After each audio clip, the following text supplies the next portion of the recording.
Hello everyone, I hope आप सभी लोग बहुत अच्छे होंगे और इतनी बेहतरीन तरीकों से आप सभी लोगों की तैयारी चल रही होगी। तो भाई ऑन योर डिमांड हम जो इस वीडियो में देखने के वाले कक्षा 12वीं विषय लेखा शास्त्र की जो है क्वेश्चन बैंक देखने वाले, जिससे आपकी जो एग्जाम में हेल्प हो पाए।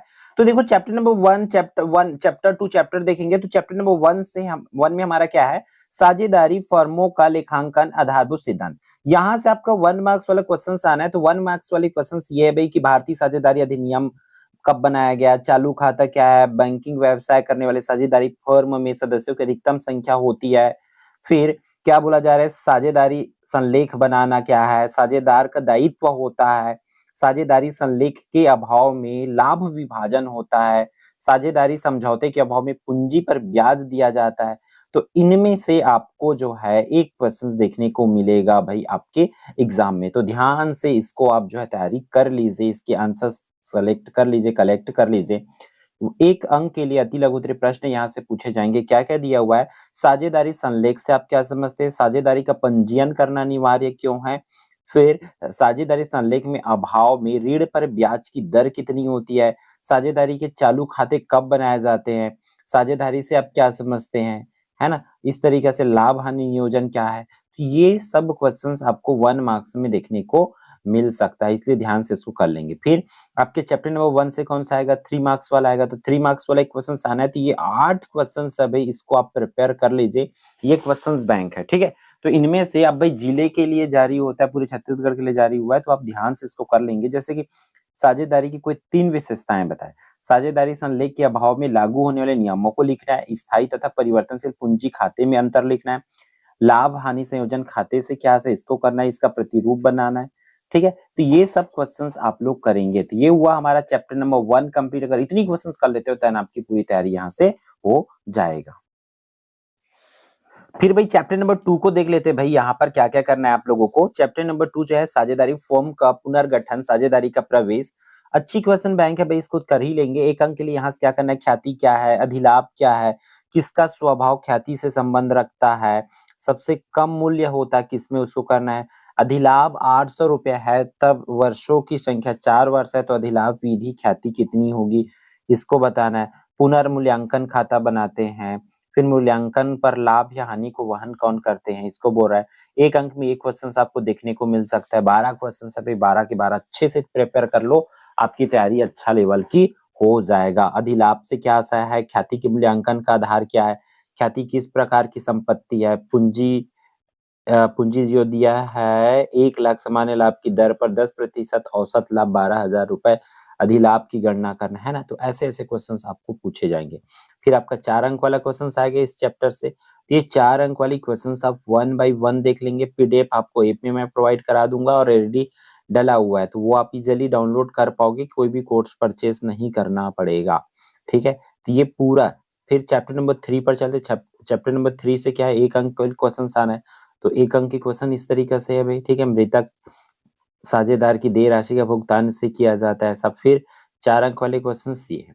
तो जितने नंबर का जिस चैप्टर से है वो चीजें आपको करना पड़ेगा। आपके पास परीक्षा बोर्ड, मॉडल पेपर जो कुछ भी है उससे भी आप प्रिपरेशन कर सकते हैं। अब इसमें क्या होगा, इससे करोगे तो आपको आंसर ढूंढना पड़ेगा। अगर आपकी तैयारी हो गई है या आपने चैप्टर वाइज पढ़ रखे, तब तो आपको पता चल जाएगा, अरे हाँ ये क्वेश्चन बाकी है, क्वेश्चन मुझे करना है करके।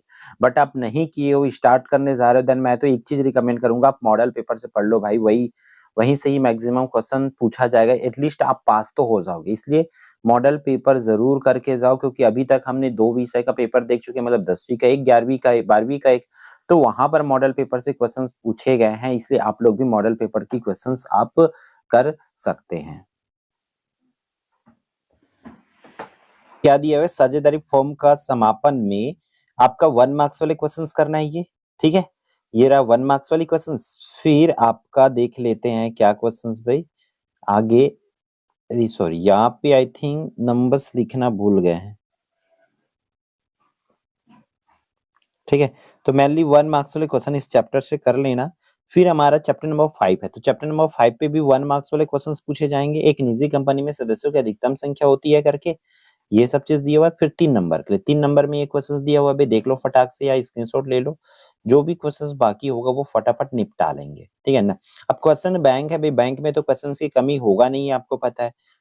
फिर 6 अंक के लिए इस तरीके से आपको क्वेश्चंस पूछे जाएंगे, ठीक है। तो 6 अंक के लिए यहाँ आपके पास 5 क्वेश्चंस है जिसमें से आपको क्वेश्चंस देखने को मिल जाएगा, ठीक है। फिर नेक्स्ट जो है अध्याय 6, अध्याय 6 से 1 नंबर वाली क्वेश्चंस पूछे जाएंगे कि ऋण पत्रों का निर्गम एवं मोचन को करना है, 1 अंक वाली क्वेश्चंस हुआ। फिर ये 3 अंक वाली क्वेश्चंस आपके स्क्रीन पर है, 4 क्वेश्चंस।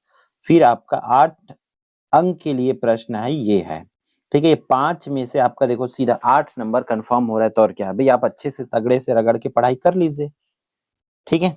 ये क्वेश्चंस आपको 8 अंक में देखने को मिलेगा। फिर इसके कंप्यूटरीकृत लेखांकन में, कंप्यूटरीकृत लेखांकन वाले पोर्शंस अगर है आपका, देन आप ये क्वेश्चंस जरूर कर ले अच्छे से, ठीक है। ये 1 मार्क्स वाले क्वेश्चंस है आपके पास, पूरा का पूरा 1 मार्क्स क्वेश्चंस देख लो, 15 क्वेश्चंस है, 15 के बाद ये क्वेश्चंस है, फिर ये, ठीक है।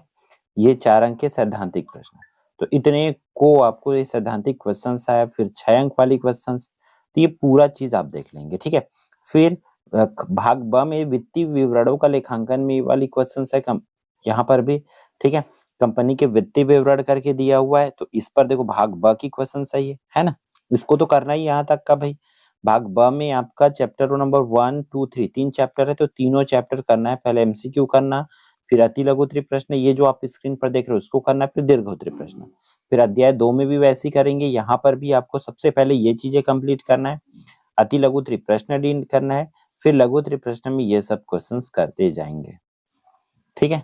ये डन करेंगे अच्छे से। फिर अध्याय 3 की बात करें तो रोकड़ प्रवाह वितरण, रोकड़ प्रवाह वितरण, यहाँ टोटल 8 नंबर के क्वेश्चंस पूछे जाएंगे, और 8 नंबर में आपका वो जो है 4 नंबर वाला 2 क्वेश्चंस पूछे जाएंगे, ठीक है। 4 नंबर तो एक थ्योरी पूछा जाएगा, तो ऊपर में से, ऊपर में जो आप देख पा रहे हो यहाँ पे, उसमें से भाई एक थ्योरी पूछे जाएंगे और एक आपका न्यूमेरिकल इसमें से पूछे जाएंगे। तो ये जरूर बना बना के आपको देख लेना है, प्रिपेयर कर लेना है, ठीक है, प्रिपेयर कर लेना है। इसके लिए भाई ये टीचर से पूछा गया तो बोले कि इस चीज को सजेस्ट कर सकते हो, यहाँ से मैक्सिमम क्वेश्चन बच्चे को देखने को मिलेगा करके बोला गया, ठीक है। तो ये होती है भाई आपकी पूरी क्वेश्चन बैंक, इतना को अच्छे से कर लोगे तो आपकी तैयारी बहुत अच्छे लेवल का हो जाएगा, ठीक है।